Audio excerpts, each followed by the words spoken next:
Welcome to Spectrum Perspectives, real talk with parents, professionals, and autism advocates, with your host, Cindy Gellermini.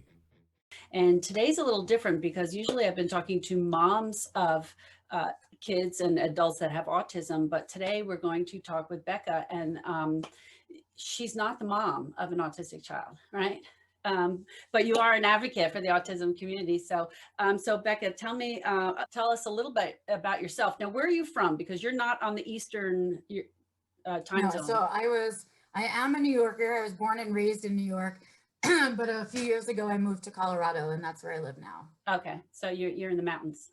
Not Yes. really, sort of. So how old are you, if you don't mind my asking?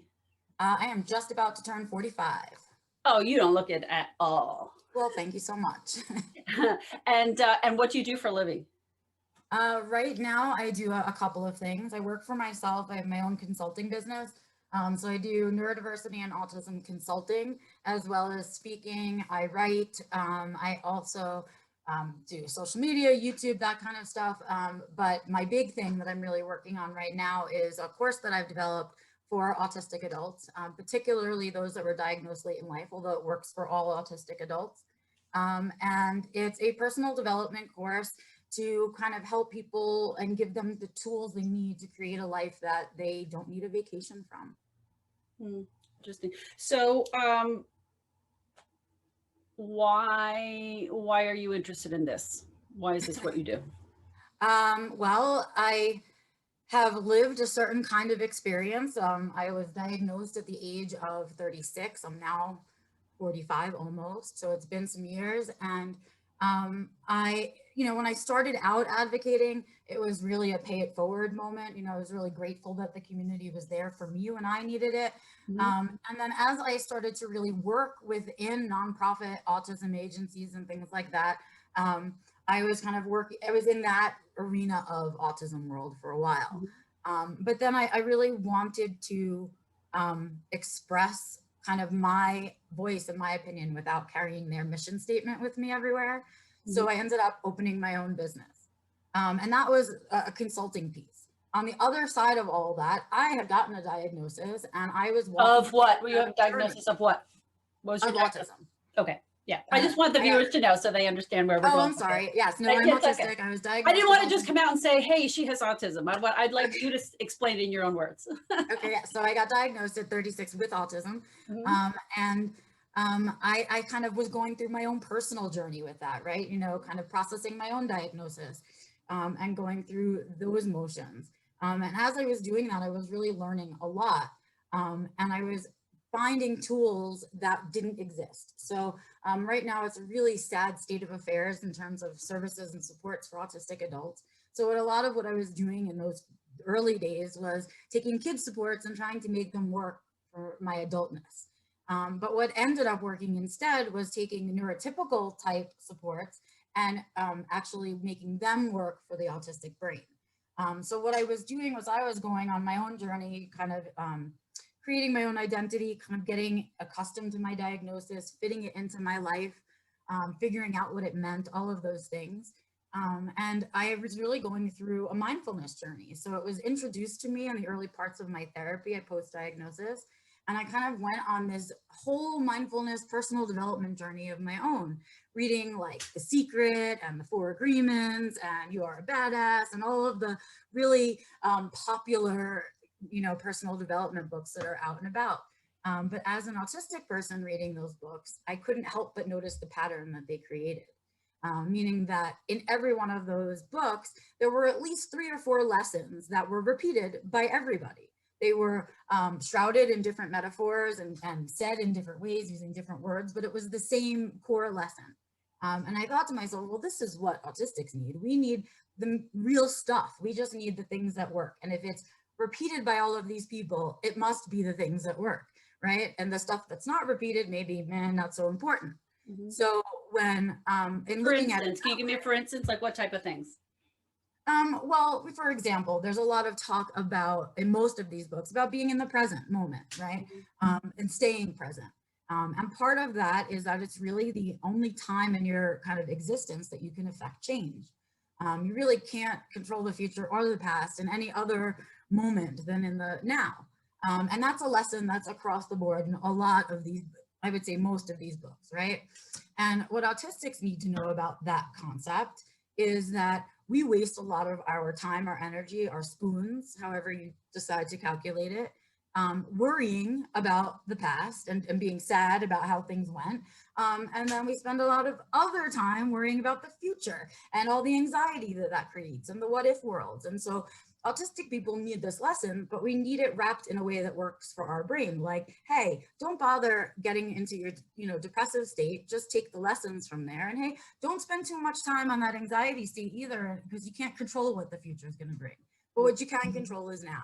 And so it's the same lesson that all of those people were teaching, but it's presented in a way that the autistic brain goes, oh, that makes sense. I can work with that. That's something that impacts my life. So over the course of all of these years doing that for myself, I collected a lot of information.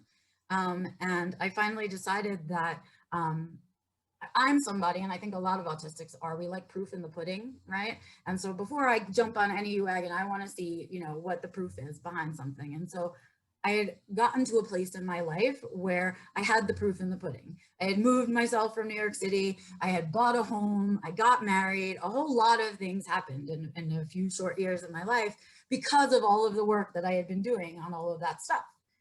So now I had that to say, here it works. I can show you. I can prove it to you because look at my life, right? And then I started to create the course. That's where the course comes from. It was a collection of all my lessons. And to me, it's a gift to my community. We have nothing in the way of supports and services that helps us right now. The adults that are alive right now, not when research catches up. And so this is something in an ocean of nothingness, right? Not the end all be all, but perhaps an inspiration that someone else can do another version of this or find their other way of creating adult supports, because it's on us to create our own supports right now. And that's really what I'm doing, is just saying, here's what I learned from my journey, and here's what I think you can use for yours. So you told me that you were diagnosed at 36. So how did that happen? Well, my whole life, kind of up until 36, was sort of a giant mess. There was always something that was wrong with me. They kind of had always known that all through school. But because I'm a girl and because I was speaking, and because I had a high IQ and all of the reasons we would now call 2E, right? They weren't looking for me. So I was given a lot of misdiagnoses for the first 36 years of my life. Mismedicated, misdiagnosed, a whole bunch of other things. But by the time I reached the age, and of course, none of those things worked because they were wrong, right? Right. And by the time I reached the age of 33, I had done 15 jobs in 13 years and I was done. I said, I don't know what to do anymore. I give up. And I literally crawled back into my childhood bedroom and said, I give up. I'm an only child of a single mom. So it was tough for her to be in that position with me. And I really just, I was very suicidal for 3 years and I was homebound. And we were living together in this really stressful, uncomfortable situation. And my autism diagnosis kind of unexpectedly came into my life while I was searching for a solution to my migraines that I was having. And in that search, I found sensory processing disorder and then at the time, Asperger's syndrome. And I really wasn't looking for it. I didn't, I was in this 3-year suicidal bedbound state. And the diagnosis kind of just fell in my lap. I looked at it and it resonated so desperately with me that I had my mom look at it and it resonated with her. And we said like, oh my God, this is the thing. This is the thing that had no name for the last 36 years. Let's go take care of it. And that was how that happened. Yeah, one of my guests that I had on told me that it presents differently in girls than with boys. Yeah. Absolutely. Yeah. And typically it's like 5-to-1 ratio or something like that, 4-to-1 of much more prevalent in boys. Yeah, we have that statistic. Some of that comes from the fact that we have been so skewed to it being boys for so many years. And that's what, yeah. And that's what's making me think that's probably why they missed it. Yeah. And so they missed it for a lot of girls. And they've missed it for a lot of folks who would be considered, weren't really considered to be behavior problems. They weren't having issues in their schoolwork necessarily. Maybe they just had no friends and they were the awkward, quirky boy in the classroom, right? Those boys also weren't getting diagnosed, right? And then of course we talk about like language problems, right? And culture issues. So there are a lot of people who aren't counted because in their culture, disability is a shame. And so the parents don't seek a diagnosis, right? We also have folks who have a language barrier to diagnosis or a monetary barrier to diagnosis. So we have those numbers. Are they accurate? No. Are they even close? Probably not. And so what we need to think about is, yes, when we say prevalence, that's the prevalence with the counted people. So let's not forget about the uncounted, right? We don't have those numbers. But what we do know is that it does present very differently for women than for most women and most boys. Some adult males really resonate with the female presentation, and that's fine, right? I mean, it's just another presentation of autism. So we're learning a lot about that as we're kind of, as more and more adults are talking about their experience and it's becoming a more normalized issue, we're learning a lot more about what those numbers mean and what we were missing. Because a lot of what we were missing was stuff that's socially implanted, right? Like I wasn't a behavior problem because I was sitting in the corner reading books on my own. Was I socializing? No. Was I healthy? No. Was I learning? No. Was I, right? None of that was happening, but I was a quiet, good little girl sitting in the corner, right? And because that's what society says is okay for a little girl, no one's looking, right? I'm not a behavior problem in that way, right? And so there were a lot of things surrounding why we have these numbers and why it looks so far like there's that many more males to females. I think we will soon find that that is not the case. Yeah. One of the questions I've been asking, and I still don't have any answers to, is in New Jersey, it's the highest rate across the nation. Supposedly, right? It's 1 in 50 across the nation, but it's 1 in 32 being diagnosed in New Jersey. And I talked to a doctor the other day and I asked her what she thought was, and she thought it could be just because there's many more medical professionals in that field that are just catching it more, and diagnosing it more. It doesn't necessarily mean that there's more people with autism here. Right. And so that's what, right? That's the same kind of idea. That's the same kind of skew, right? We see that those kind of numbers. Well, if you look at New Jersey as a state, right? Pretty wealthy state all around, right? Mostly white state, right? And so those are the people that can afford the diagnosis, that don't have the language barrier, that don't have the financial barrier, that don't, right? That see their medical doctors regularly, right? Of course, they're going to have higher numbers, right? Look at other states that don't have that money or don't have that culture, none of that. The other thing is that New Jersey sits nicely right there on the East Coast. And the East Coast has the largest amount of autism professionals, right? So getting a diagnosis is accessible in New Jersey. It's not accessible in the middle states and in some of the southern states. Yeah. Did you get diagnosed in New York or were you in Colorado? When I got diagnosed, I was in New York. And so I had choices. I had a professional that had experience diagnosing women and diagnosing adults, right? I had a choice. In many places, there is no choice. Whoever it is that's doing it in your state is doing it. And then the other piece I think is, that health insurance piece, right? Because when kids are part of their parents' health insurance in a state like New Jersey, people tend to have their health insurance in place, right? We get our diagnoses covered and the treatments get covered and that kind of thing. When you're an adult, none of it gets covered. Nothing, not your diagnosis, not your supports, nothing. If you're lucky, after 3 or 4 tries, you might get SSDI from the government. But other than that, there's nothing to get. We don't have any kind of treatments that are covered by insurance. So it's really expensive to take care of yourself as an autistic adult, right? And so we see those are where we see those skews when we start to really think about accessibility of that kind of stuff in terms of finances, transportation, availability of professionals, money, right? That's where the numbers come from.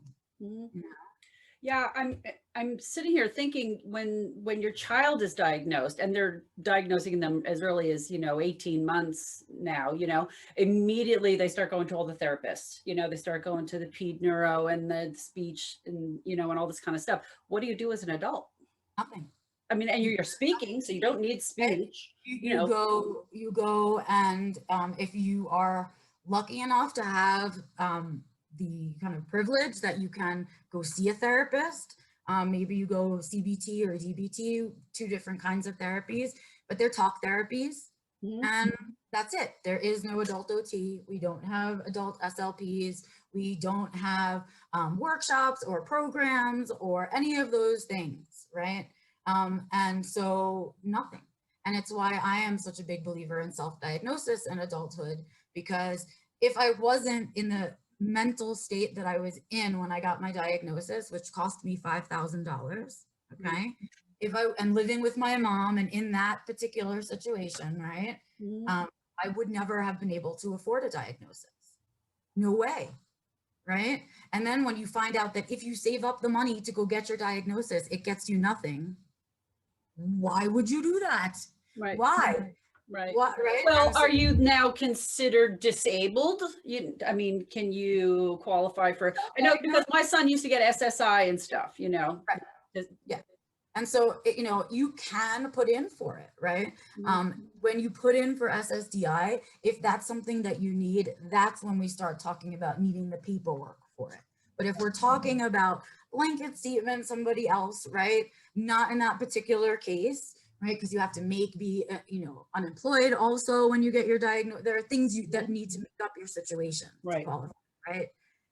And so other than that, right, which is what I say, because sometimes people get it and sometimes it's even a fight to even get it in the first place, right? So other than that, there is nothing that it gains you. There's no autism card that then gets you in the door. There's no, right? There's no bonus to it. Yeah. And so what people are being asked to do is pay out of pocket, wait forever, maybe have someone who is experienced in adult diagnosis and maybe get their diagnosis, which will then get them nothing. Right. Right.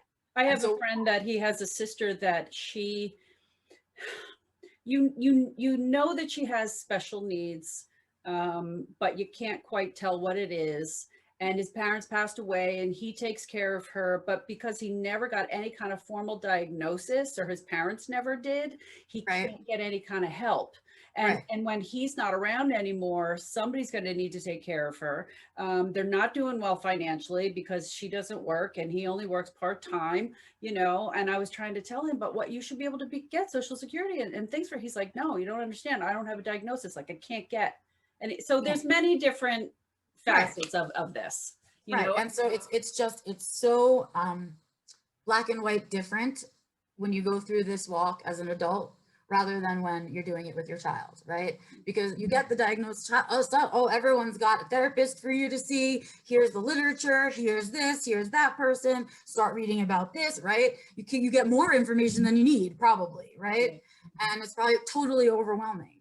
And then as an adult, if you go through the same process, it's overwhelming because there's nothing, it's a void. It's like, oh my God, this thing that changed my life and has given me relief and gives me self-knowledge and all of these things. I got it, hooray, I wanna have a party, but why? I'm still in the same situation. Well, at least, you know, you understand yourself now, you know, you're not sitting around thinking, oh, I'm so depressed, what's wrong with me? At least now you understand there's a reason. And so we hope that with diagnosis, we do some self-knowledge stuff and we start to, you know, do some growth and we do some searching about ourselves and we add our diagnosis into our life. Some people at adulthood, not so happy to get it, right? People want to pretend they didn't get it and don't want to change their lives and don't want to be disabled and don't want all of these things, right? And so it's a mixed board, but what I want to say is that, you know, like for me, I almost had no choice but to get a formal diagnosis. I was so mentally unwell that I had zero trust in myself, that I was experiencing reality like in a real way. I had no faith in myself, no self-esteem, no self-confidence. So even if I believed with every cell in my body that I was autistic, without validation from an outside source, my brain wasn't going to accept that information, right? I needed that formal diagnosis.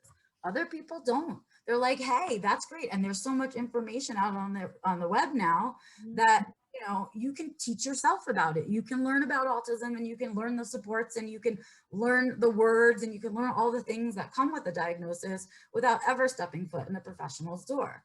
Right. And so a lot of people go, yes, this is me. I recognize it. I don't feel a need to go get a formal diagnosis.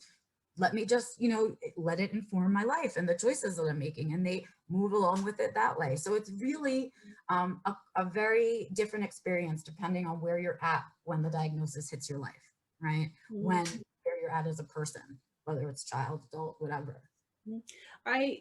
From talking to some people online and things, I think that there is a lot of low self-esteem, depression, suicide. Is that neurological, or is that like, what was your life growing up as a kid? Like, were you bullied? You know, what was, because even, let's just say in a neurotypical, which I'm starting to think really there's no such thing as typical. Everybody's got something. Everybody's got, you know, whatever. You know, they were, you know, abused as a child, or, you know, they were abused by other kids or whatever. And that type of thing can, from the time you're young, it can shape you emotionally later on in life. So I guess what I'm asking you, is it an emotional thing, or is it something neurological, or is it a little bit of both? Well, it's really interesting. So when we look at it, right, we really just kind of pull back all the layers of it. What we find is, and what we need to remember is that an autistic brain is still a human brain, right? When we think about it, we just have to imagine it, that rather than following the normal map of neurological connections, the autistic brain makes its own, right? And each person with autism has its own map. So all of our brains on the autism spectrum are all different, which is really annoying and confusing, but it's that way, right? So, oh wow, I just lost my train of thought. Hold on. Oh, right. Okay, so that's what you're born with, is that piece, that brain. Then what happens to you is everything that happens to any other human being, right? And from those life experiences, we do develop co-occurring conditions like depression, anxiety, right? Other mental health conditions. Those mental health conditions are human conditions. Anybody with a human brain is susceptible to those human conditions, autistic or not, right? We develop them for different reasons. That's the thing. Autistics, especially those of us who are not identified, but even those who are, we are traumatized from a very, very young age. Sometimes it's done via some of the therapies. Most of the time, it's done by perfectly well-meaning human beings that don't even realize they're doing it. Okay, autistic says, it's really too bright in here for me. It's making my eyes hurt, right? And the person next to them, parent, aunt, friend, whatever, says, no, it's not. It's fine in here. You're fine. Okay, you just invalidated my reality, and totally. You're not in my body. You don't know what I'm feeling, but you told me that what I'm feeling is wrong. But if I knew you were autistic, I would have paid more attention to that. No, not necessarily, right? We want to correct the autism all the time. People are always trying to correct the autism, right? Right? Don't be weird. I guess I have a different outlook, but correct. I agree with you. Yes, I understand what you're saying. Yeah, I mean, but I feel like, see, because my son was nonverbal, okay, right. And so you I always was trying to guess. Level of schooling, right? Yeah, I was always trying to guess what was bothering him. You know, I don't know. I'm always trying to figure it out, and I wanted to fix it. So if he could have said to me, "It's too bright in here," then I would have fixed it. Right, but a lot of parents have a kid who's not as visibly challenged, right? And they just want their kid to pass and hide. That's all they want. So they're constantly correcting and invalidating, right? Because we're weird, or we do something weird. The next thing that gets invalidated on us is our joy, right? We happen to have interests that aren't common interests, and that brings us joy. People say to you, that's not fun. Why are you doing that? That's not fun. Well, I'm having fun. No, you're not. That's not fun. Okay, so you've invalidated. Like stimming or what? Like stimming, like special interests, right? Whatever it may be, those corrections, those things that make us stick out, right? And that gets corrected, right? You can't be flapping when you're happy. That's weird. Don't do that. Your joy is wrong, okay? So we learn that, right? So imagine those scenarios a millionfold over the years. You don't understand why, but you're clearly being told that whatever you do instinctively is wrong and you need to do the opposite. So by the time you get to adulthood, you hate your natural self. You don't want to be yourself. You're not sure you know what you're doing when you're out there in the world. So you have tons of anxiety, tons of depression. You have no self-esteem, no self-confidence, right? Got it. And then we see the suicide come into play. Yes, this makes so much sense. Yeah, Right? yeah, it And really so does. what I teach now, I'm sort of reteaching these adult autistics to get back in touch with that kid. Your gut tells you things for a reason, but we turn ours off because we're told our gut is wrong all the time. So we ignore it or do the opposite of our gut all the time, Right. right? That becomes the habit to correct for our broken selves, right? And what we learn as adults is that that's not, you have a very unhappy life at that point when you're doing everything for everybody else and your whole self is being invalidated, right? And women do that more so, just, and I'm talking about typical women. We change ourselves and mold ourselves because we want a man to like us, or we want our girlfriends to like us, or whatever. We dress That's the way they tell us to. We act the way we're told. It's natural for women more so, I think. Well, I think it's, I don't know that it's natural. I think that we've been trained Taught. for it to be, right? Yes. In the same breath, it's normal for us to be introspective, right? And normal for us to think about our feelings, and normal, right? And not normal for guys to do that, right? So a lot, see how much of it is like society's version of it, right? Society judging the joy, society, right? And it's when we pull back those layers, and I say to, an autistic adult, do you remember what you had fun doing when you were a kid? Like before anybody corrected you, before you cared what people thought about you, before any of that was, Yeah. What did you love to do? I really loved walking barefoot on the wet grass. Okay, when's the last time you walked barefoot on the wet grass? Don't know. Someone told me I should never not wear shoes. So I've always worn shoes, even though I hate them. Okay, well, go outside, take your shoes off, walk in the grass. Who cares, right? And when you give someone the permission, suddenly they realize how much joy they've eliminated from their life, how much their life looks like somebody else's and not their own, right? And it's about empowering them to take what they know about themselves via this diagnosis and say, wait, I can strip my life right now and recreate it in a way that works for me, that works with me, right? But not against me. And that's really what I'm doing as a coach. That's my goal, is to give people that freedom back. That there is stuff you're in control of. The way that you want to be isn't wrong, right? You get to fully blossom as an adult. You don't have to go on some path that somebody set forth for you. And who gets it better than you, right? I mean, I would think that would be pretty Walk the intimidating. walk, They right? can't say to you, you don't know what it's like. You say, no, yeah, I do. But I do, right? I know exactly what it's like. Yeah. And was it easy? Did all the stuff that I did? No, I never pretend that it's easy. Right. And I think that that's part of it too, is that autistics don't like to be placated a lot. We really just like the truth. And so when people tell you it's going to be okay, you'll get through it and things like that, it feels very disingenuous. Instead, when you say to someone, I get it, man, this sucks, right? And you acknowledge the suck of it all and say, yes, but it will be over soon, right? And here's how we're going to get through it. And when you're through it, you're going to look back on it and go, man, that sucked, but it's over, right? And teaching people that, and that process of it all is really important, right? It's part of a growth thing that needs to happen. And for many for many adults, they never go on that journey for themselves. They never, they sort of just accept what it is that they were told they're supposed to be. Yeah. Right? I noticed that you keep saying autistics.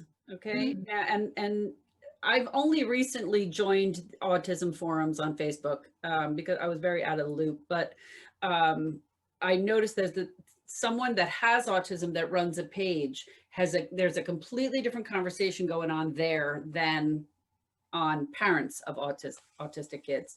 And apparently there's a difference between calling yourself autistic or someone with autism. Correct. Yep. So that's a big issue in our community right now. Many of us, I would say close to 97, I think, or 96% of us that have autism prefer to be called autistic, which is identity first language, rather than being told we're somebody with autism. And there's a reason for that. When you say somebody is somebody with autism, right, it sounds like autism is an accessory, right? I'm carrying my autism with me. Let me be a person with this bag of autism. And that also implies that at some point you can put your bag of autism down, right? And we can't, right? Autism it's the way my brain is built. And and I talk about how many times I feel like Pinky in the Brain, and I'm just a brain that's occupying a body but my brain is who I am, and this is the body I occupy, right? And so because every thought, every single thing, every input that I have, every dream, every decision is made with autism. Like autism is about that. It's a decision made. I always talk about autism as the filter through which I experience the world, right? Anything that's coming into my brain or any information that my brain has to process is going through an autistic brain, period. It's just, it is. And so it's on board for everything. It's on You're board just for fully everything. owning it. Yeah, Not ashamed it is of it is really what it absolutely is. claiming of the word, right? Like if you're going to talk about me and we're going to talk about the elephant in the room, let's be real about it. Yeah, I'm autistic. I'll talk to you about it. I'll teach you about it. I love it about myself now. I had to get there because I had to break through all of the garbage that society put in my brain, right? But I'm proud of it. And it is something that is not something I can take off and take on. It's not optional. And so it's very much almost, inseparable from my identity, right? And so to not own it is like not loving your own self all the way, right? And so that's where that's coming from. We're in a place much like when the LGBTQIA community was really fighting for their rights and their civil rights. We are at that place with the autism community that it's now a civil rights conversation. That's it for part 1 of our interview with Becca Lory. Be sure to tune in to part 2 because I'm going to ask her some heavy-hitting questions, things that have divided the autism community and have caused a lot of fights on Facebook. And I'm going to ask her what her perspective is on these heavy-hitting questions. I hope you enjoyed listening and it helped you gain a new perspective. If you're interested in buying our book series, Robbie's World and His Spectrum of Adventures, the link will be in our episode description as well as my Instagram and Facebook pages. If you enjoyed the show and you'd like more content, please be sure to hit that like button, follow us, and don't forget to leave us a great review. Thank you for joining us. Be sure to join us again on our next episode of Spectrum Perspectives. Thank you for joining us for part 1 of today's episode. Be sure to join us again next time to hear the second half of the interview on Spectrum Perspectives.